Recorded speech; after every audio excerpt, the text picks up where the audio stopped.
बिस्मिल्लाहिर्रहमानिर्रहीम। Dear students, हमने पिछली एक्सरसाइज में कुछ क्वेश्चन डिस्कस किए थे। अब क्वेश्चन नंबर 41 है हमारे पास। What type of government system is mentioned as being practised in Pakistan. किस किस्म का गवर्नमेंट सिस्टम पाकिस्तान में जो है वो प्रैक्टिस किया जाता है। ए है डेमोक्रेसी, बी है communism, C dictatorship, none of these. Pakistani follows democratic system were represented or elected by the people through voting. It is parliamentary democracy, although its democratic practices have faced our challenges over time। कि पाकिस्तान में कौन सी type of government है, तो यहाँ पर democracy है। Next देखें, हमारे पास है 42 नंबर के MCQs है। 42 नंबर है, कहता है what was the most significant effect of world war two. World war two का जो है वो सबसे इम्पोर्टेंट या सिग्निफिकेंट इफेक्ट कौन सा था। एक्सप्लेनेशन में देखें, the United Nations organization UNO was founded in 1945 after World War II to promote peace and prevent future global conflict. It replaced the League of Nations and became the most significant global diplomatic outcome of the war। The most significant effect of World War II क्या था? Formation of creation of UNO United Nation Organization। Next हमारे पास 43 number MCQs था। 43 number MCQs क्या था? What was established in 1875 as part of the Aligarh movement. 1875 में Aligarh movement के part के तौर पर क्या बना था? इस्लामिया कॉलेज, दारुल उलूम देवबंद या मोहम्मदन एंग्लो ओरिएंटल स्कूल। यहाँ पर देखें, the Mohammedan Anglo oriental school was established by Sir Syed Ahmad Khan in 1875 as part of movement. It later evolved into Aligarh Muslim university. तो यहाँ पर देखें, इसका करेक्ट ऑप्शन क्या था? Mohammedan Anglo oriental school. Next हमारे पास 44 नंबर MCQs है कि which language did Macaulay promote as key success in his minute। Persian, Sanskrit, English. तो यहाँ पर देखें, in his famous minute on education 1835 Thomas Babington Macaulay promoted English as the media for instruction। तो इसमें correct option क्या है? सी, English है। 45 number MCQs है।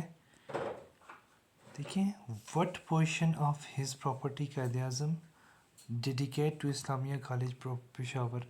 कायद-ए-आज़म ने अपनी कितनी प्रॉपर्टी जो है वो इस्लामिया कॉलेज पेशावर के लिए मुख्तस की थी? ऑप्शन ए है 1/3, ऑप्शन बी है 1/2, ऑप्शन सी है 1/4 एंड मतलब बी है 1/4 एंड सी है 1/2। तो देखिए यहाँ पे Quaid-e-Azam Mohammad Ali Jinnah donated 1/3 of his property to Islamia College Peshawar। This act reflected his strong support for education and role of college in Pakistan movement। तो कायद-ए-आज़म मोहम्मद अली जिन्ना ने 1/3 जो है वो इस्लामिया कॉलेज पेशावर के लिए मुख्तस की थी। नेक्स्ट जो है वो 46 नंबर MCQs है। What title is given to Sir Syed Ahmad Khan due to his ideology? Founder of Two Nation Theory, Father of the Nation, Creator of Pakistan। तो यहाँ पर देखें, Syed Ahmad Khan who presented the theory of two nations, he presented this theory in the speech of Meerut in 1866। तो यहाँ पर देखें, जो sir Syed Ahmad Khan है, इन्हें founder of two nation theory कहा जाता है कि सबसे पहले दो जो कौमी नज़रिया है उसकी थ्योरी किसने दी? सर सैयद अहमद ख़ान ने दी। नेक्स्ट हमारे पास 47 नंबर MCQs है। What was Sahibzada Abdul Qayyum Khan's first job in education. Sahibzada Abdul Qayyum Khan की एजुकेशन में फ़र्स्ट जॉब क्या थी? School teacher, college teacher, principal. तो यहाँ पर देखें, Sahibzada Abdul Qayyum started his career as a school teacher। Sahibzada Abdul Qayyum founded Islamia College in Peshawar KPK। He founded in the college in 1930। 13 inspired by visionary educational principles of Sir Syed Ahmad Khan. In 1937 he became the first chief minister of Khyber Pakhtunkhwa. जो साहिबजादा अब्दुल क़य्यूम खान थे, इन्होंने 1913 में Peshawar college की भी बुनियाद रखी और उसके बाद जो है ये पहले KPK के वज़ीर आला भी थे। तो यहाँ पर पहले किस करियर कहाँ से स्टार्ट किया था, स्कूल टीचर से स्टार्ट किया था। नेक्स्ट हमारे पास है where is Abdul Rab Nishtar buried. Abdul Rab Nishtar को कहाँ दफनाया गया था, तो यहाँ पर देखें इन द विसिनिटी ऑफ मज़ार कायद कराची। ये क्वेश्चन देखें रिपीट हुआ है, ये पहले भी जो है CT और PST के पेपर में आया है। तो यहाँ पर देखें Sardar Abdul Rab Nishtar was born on June 3, 1899 in Peshawar, British India. He was died on 14 February 1958 in Karachi, Pakistan, and he was buried in the vicinity of Mizari Qaid, Karachi. 49 number MCQs है हमारे पास। Which phase of curriculum may be considered a continuum stretching from adoption of an innovation until its complete acceptance or institutionalism? तो यहाँ पर देखें कौन C option है। Planning phase है, implementation phase है, इम्प्लीमेंटेशन फेज़ है या फिर एवेलुएशन फेज़ है। एक्सप्लेनेशन देखें, the implementation phase involves putting the curriculum into practice and spans from its initial adoption to full acceptance. It is a continuous process where the curriculum becomes established when within an institution. तो यहाँ पर देखें यह है जी implementation phase. Next है हमारे पास question number 50। कहते हैं जी HCF ऑफ 14, 56 एंड 98 इज़। इसका HCF हमने फाइंड करना है। तो यहाँ पर देखें इसका HCF जो है वो 14 है, ये हम पहले भी सॉल्व कर चुके हैं, अगेन देख लें। नेक्स्ट हमारे पास है जी 51 नंबर MCQs है। According to this MCQs which of the following pair of prime numbers are twin prime. इनमें से कौन सा जो है वो प्राइम नंबर ट्विन प्राइम है। यहाँ पर देखें ट्विन प्राइम्स होता क्या है। Twin primes are pair of prime numbers that have a difference of exactly 2। तो यहाँ पर देखें 3 और 5 जो है इनके डिफरेंस सिर्फ 2 है, मतलब 5 में से 3 निकाले तो 2 है। So 3, 5 are twin prime numbers. Next देखिए हमारे पास क्वेश्चन नंबर 52 है। Razia wants to tile the floor of her kitchen if the length of the kitchen is 12 metre and width is 12 metre. How many tiles will required if the length of each square tile is 2 metre. कहते हैं जी कि रज़िया जो है उसने एक kitchen के floor को tile करना है जिसकी लेंथ जो है वो 12 मीटर है और विड्थ जो है वो कितनी है 10 मीटर है। तो एरिया कितना आ जाएगा, एरिया आ जाएगा 10 मल्टीप्लाई बाय 12। तो ये कितनी हो जाएगी 120 मीटर स्क्वायर इसका एरिया आ जाएगा। अब कहते हैं how many tiles will required if the length of each square tile is 2 metre. Square tile है तो इसका मतलब है इसकी लेंथ 2 मीटर है, तो इसका एरिया कितना होगा 4। ठीक है, 4 मीटर एक टाइल एरिया कवर करती है। तो कितनी टाइल्स लगेंगी, 120 को आप डिवाइड कर दें 4 पे तो ये 30 टाइल्स लगेंगी। तो यहाँ पर देखें C is the correct option, C option हमारे पास ठीक है। नेक्स्ट हमारे पास 53 नंबर MCQs है। व्हाट इज़ 50% ऑफ 55, ये भी हमने डिस्कस किया। 55 को आप हाफ करें तो कितना आता है 27.5। नेक्स्ट हमारे पास देखें Ahmad uses 1.7 millimetres of milk to make milk shake. Ahmad ने 1.7 मिलीमीटर यूज़ किया है मिल्क को मिल्क शेक बनाने में। Convert the quantity of milk into litres. 1.7 millimetre को हमने कन्वर्ट करना है किस में, लीटर में। तो यहाँ पर देखें कितना होता है, यहाँ पर हमें पता है कि एक लीटर के अंदर कितने मिलीमीटर होते हैं, मिलीलीटर 1000। तो हम इसको डिवाइड कर देंगे 1000 पे। ठीक है, तो यहाँ पर देखें 1.77 को जब 1000 पे डिवाइड करेंगे तो ये हमारे पास आता है 0.0017 लीटर। नेक्स्ट देखें 55 नंबर MCQs है हमारे पास। असलम solves 5 questions of maths in 8.5 minutes. How long does he take to solve one question? Aslam ने 5 क्वेश्चन सॉल्व करने के लिए 8.5 मिनट्स लगा दिए।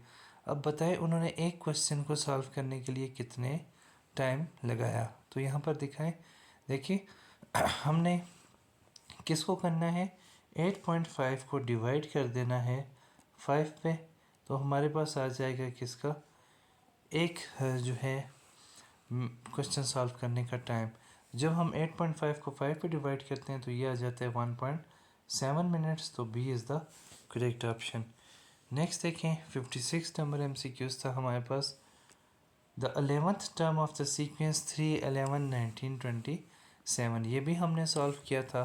तो देखिए हमारे पास जो है वो जनरल टर्म क्या होती है, जनरल टर्म होती है AN is equal to n d plus A1 plus n-1 into d, जहाँ पे A जो है n जो है वो नंबर ऑफ टर्म होती है।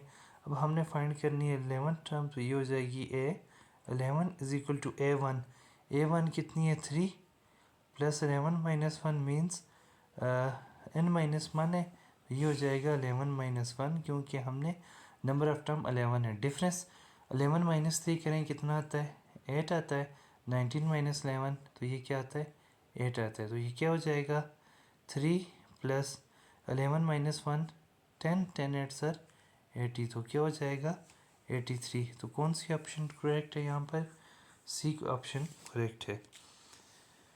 नेक्स्ट देखें 57 नंबर MCQs है। 57 नंबर MCQs क्या कहता है, the second angle in a triangle is 2/3 of the first angle. कहते हैं कि जो सेकेंड एंगल है फर्स्ट में वो 2/3 ऑफ द फर्स्ट एंगल है। The third angle is 36 less than twice the second angle. What is the measure of first angle. You can see here that, तो यहाँ पर जो करेक्ट ऑप्शन है वो नन ऑफ दीज है, ये इनमें से कोई भी एप्लीकेबल नहीं है। नेक्स्ट देखिए हमारे पास क्वेश्चन नंबर 58 है। 58 क्वेश्चन क्या कहता है जी, देखें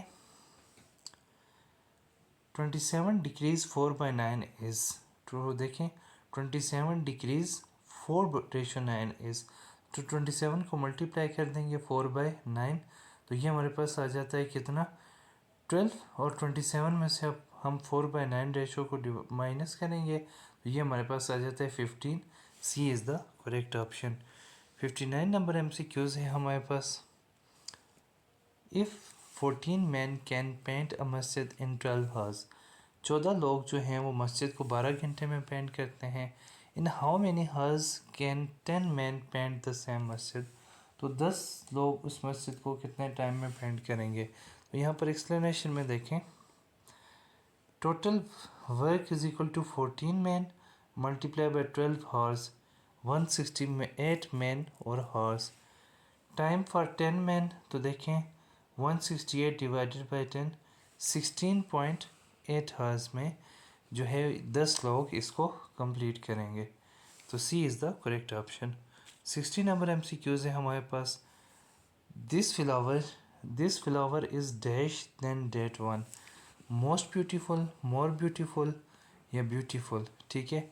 अच्छा यहाँ पर देखें, when comparing two things using an adjective with more one syllable the beautiful we use more adjective to form the comparative। अब यहाँ पर देखें, जब दो चीज़ों को हम कंपेयर कर रहे होते हैं तब मोर ब्यूटीफुल यूज़ करते हैं। अब दो से ज़्यादा या बहुत से ज़्यादा हम यूज़ करते हैं तो वहाँ पे मोस्ट करते हैं। तो यहाँ पर मोर ब्यूटीफुल भी जो ऑप्शन है वो करेक्ट ऑप्शन है। नेक्स्ट हमारे पास 61 नंबर MCQs है। Combine the pairs of sentences by using participles present past। the robbers saw the policeman, they ran away। यहाँ पर इसको हमने दो जो हैं इनको ज्वाइन करना है, तो ये हमारे पास क्या होगा, the robbers ran away when they saw the policeman। तो देखें seeing the police man the robbers run away. तो ये हमारे पास करेक्ट है, ए ऑप्शन जो है वो करेक्ट है। 61 नंबर MCQs है हमारे पास। क्या है जी? Does anybody have the time here anybody is. तो ये क्या है? यहाँ पर रिफ्लेक्सिव प्रोनाउन है हियर, रिलेटिव प्रोनाउन है, उसके बाद anybody, sorry, indefinite pronoun है, यह क्या है? तो यहाँ पर देखें, anybody refers to unspecified person which is the main feature of indefinite pronoun. तो ये क्या है? इंडेफिनिट प्रोनाउन है। It does not specify who exactly, जब just one person, so it fits indefinite pronoun category. Does anybody have the time, यहाँ पे जो any body है ये क्या है? इंडेफिनिट प्रोनाउन है। 62 नंबर MCQs है हमारे पास। Identify the sentences with a transitive verb. The leaves fell slowly. He sent an email. He sneezed repeatedly. अब यहाँ पर कहते हैं कि इनमें से ट्रांजिटिव वर्ब कौन सा होता है? ट्रांजिटिव वर्ब वो होता है कि जिसमें ऑब्जेक्ट ज़रूरी होता है। यहाँ पर देखें, the leaves fell slowly, he sent an email. जो दूसरा है ये हमारे पास जो है क्या है? ये है ट्रांजिटिव वर्ब है सेंट, बिकॉज सेंट जो है उसके लिए हमें ऑब्जेक्ट की ज़रूरत होती है। So B is the correct option. Next हमारे पास 63 नंबर MCQs है। क्या कहता है? Choose the correct model form of the sentence. इसमें हमने इस करेक्ट मॉडल फॉर्म देखनी है। Do you think we are allowed to park hair.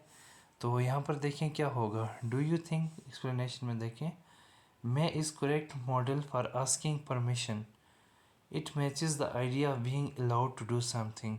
यहाँ पर देखें, do you think we may park here, तो यहाँ पर A is the correct option होगी। 64 नंबर हमारे पास MCQs है। क्या है? It was raining heavily dash we cancel the picnic. यहाँ पर देखें, so, because, but. The so is use to show result और consequences. The picnic was cancel because it was raining. जो सो होता है वो यूज़ करते हैं किसी के कंसिक्वेंस के वजह से। तो यहाँ पर बारिश हो रही है तभी ट्रिप कैंसिल हुआ है। So A is the correct option. Next 65 number MCQs है हमारे पास। क्या कहता है? There ship crossed dash Atlantic in 3 days an the आ। यहाँ पर देखें, the Atlantic is a specific question, so the definite article the is used. कौन सा? वो अटलांटिक क्वेश्चन जिसको शिप ने क्रॉस किया। So B is the correct option. तो नेक्स्ट देखिए हमारे पास 66 नंबर MCQs है। क्या कहता है? The synonym of treaty is, treaty किसे कहते हैं? तो treaty is a formal agreement used between countries. तो an official language, a formal agreement between 2 और more countries to give treat to someone. तो बी हमारे पास देखें करेक्ट ऑप्शन है, अ फॉर्मल एग्रीमेंट बिटवीन 2 और मोर कंट्रीज। 67 नंबर MCQs है हमारे पास। Select the word that starts with vowel sound. इनमें से एक वर्ड स्टैंड करना है जो वॉवल साउंड से स्टार्ट होता है। ईगल, यूरोप और यूरोलॉजी। तो यहाँ पर देखें, जो जो यूरोप है और यूरोलॉजी है ये वाई के साउंड देते हैं, जबकि ईगल जो है ये ई का साउंड देता है। So E is the correct option. Next हमारे पास है जी 68, identify the word with long vowel sound. तो यहाँ पर देखें, लॉन्ग वावल साउंड वाला कौन सा है? तो देखें, बस शॉर्ट है, हेड शॉर्ट है, रीड, रीड ई को हम लॉन्ग पढ़ते हैं। तो यहाँ पर देखें, the word read when pronounced like read contains a long vowel sound A, read. तो ये हमारे पास आ गया लॉन्ग साउंड। नेक्स्ट है, which of the following sentences takes a full stop. इसमें से किस सेंटेंस को फुल स्टॉप की ज़रूरत होती है? वो, where is the library, I love to read books, या नन ऑफ दिस। तो यहाँ पर देखें, वो तो सेंटेंस है ही नहीं है। उसके बाद दूसरा है वेयर इज़ द लाइब्रेरी, ये क्वेश्चन मार्क पूछता है। तो यहाँ पर देखें, I love to read books, यहाँ पर एक कंप्लीट होता है सेंटेंस, डिक्लेरेटिव सेंटेंस है। तो ये हमारे पास क्वेश्चन सी इसका करेक्ट ऑप्शन है। नेक्स्ट है हमारे पास क्वेश्चन हलक कब किया जाता है। ठीक है, ये हज के रिलेटेड क्वेश्चन है। कुर्बानी के बाद, ईद के दिन, नमाज के बाद, उनमें से कोई नहीं। तो यहाँ पर देखें, कुर्बानी की सुन्नत में शामिल होने के बाद हलक कहते हैं सर को मुंडवाना, तो ये कहते हैं कुर्बानी के बाद।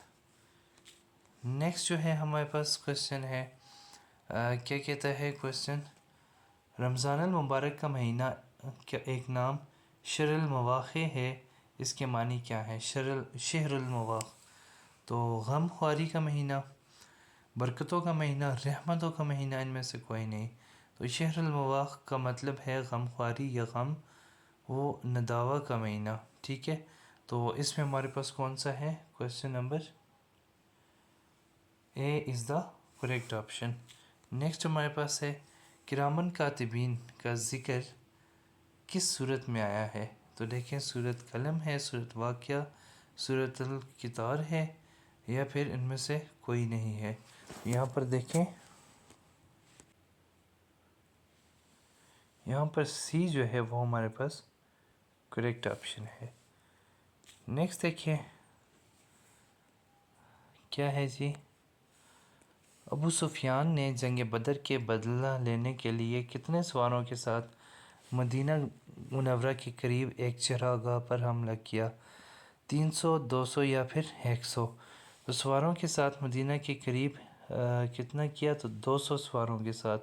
तो B is the correct option. Next है हमारे पास हज़रत बिलाल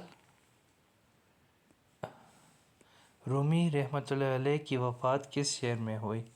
ठीक है, सॉरी, हज़रत जलालुद्दीन रूमी रहमतुल्लाह अलैह की वफ़ात किस शहर में हुई। कोनिया में, कायरा में, बलीग में, या इनमें से कोई भी नहीं। यहाँ पर देखें, कोनिया जो है जलालुद्दीन तुर्की अच्छा, कोनिया जो है वो एक तुर्की का मशहूर शहर है जहाँ पर जलालुद्दीन रहमतुल्लाह अलैह की वफ़ात हुई, कोनिया में।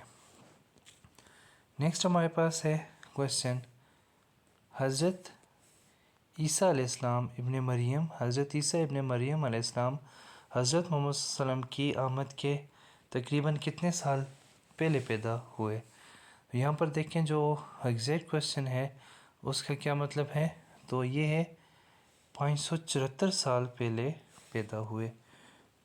नेक्स्ट क्वेश्चन है हमारे पास, सूरत मुदस्सर कुरान पाक की कौन सी सूरत है। 73 नंबर, 74 या 72। तो इसमें 73 करेक्ट ऑप्शन है, B is the correct option है, ये 74 नंबर आयत है। नेक्स्ट हमारे पास क्वेश्चन है, नमाज इशराक की कितनी रकतें होती हैं। तो यहाँ पर देखें, नमाज इशराक की मिनिमम जो है वो 2 रकतें होती हैं, मैक्सिमम की कोई हद नहीं है। जो है इवन नंबर आप पढ़ सकते हैं, 2, 4, 600 ऊपर दिए गए तमाम। नेक्स्ट हमारे पास MCQs है,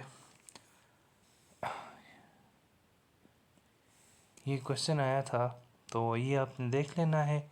इसमें जो करेक्ट ऑप्शन जो है वो इसमें पूछा किया गया है कि इसकी क्या मानी है। दुआ वाला हाथ बेहतर है, देने वाला हाथ लेने वाले हाथ से बेहतर है, या नीचे वाला हाथ ताकतवर है। तो इसमें सखावत की फसीलत है, तो बी इसमें करेक्ट ऑप्शन है, देने वाला हाथ लेने वाले से बेहतर है। नेक्स्ट 79 नंबर MCQs था, the battle of Uhud was fought in the month of. ग़ज़वा ओहद किस महीने में हुई। तो ग़ज़वा ओहद जो है वो कौन से महीने में हुई, वो 3rd हिजरी में हुई थी, और शवाल का महीना था, हफ्ते का दिन था। तो C is the correct option. Next हमारे पास जो है वो MCQs है नंबर 80, नमाज जुमा से पहले अज़ान देना कैसा अमल है। मुस्तहिब है, वाजिब है, सुन्नत है, या उनमें से कोई भी नहीं। नमाज जुमा से पहले अज़ान देना सुन्नत है, जो हज़रत उस्मान रज़ी अल्लाह अन्हु के दौर में राइज हुई। तो ये क्या है, सुन्नत, सी ऑप्शन है। नेक्स्ट हमारे पास MCQs है, हज़रत खालिद बिन वलीद रज़ी अल्लाह अन्हु के किस खलीफा ने माज़ूल किया था। हज़रत उमर रज़ी अल्लाह अन्हु ने, हज़रत उस्मान ने, या हज़रत अबू बकर ने। तो देखिए हज़रत उमर रज़ी अल्लाह अन्हु ने हज़रत खालिद बिन वलीद को इसलिए माज़ूल किया कि लोग उनकी फतवात को उनकी ज़ात से मंसूब करने लगे थे, ना कि अल्लाह पाक की ज़ात से। तो हज़रत उमर रज़ी अल्लाह अन्हु ने हज़रत खालिद बिन वलीद को माज़ूल किया। तो ये क्वेश्चन थे इस टीटी के टेस्ट के। तो मज़ीद क्वेश्चंस के लिए हमारे चैनल को सब्सक्राइब करें। शुक्रिया।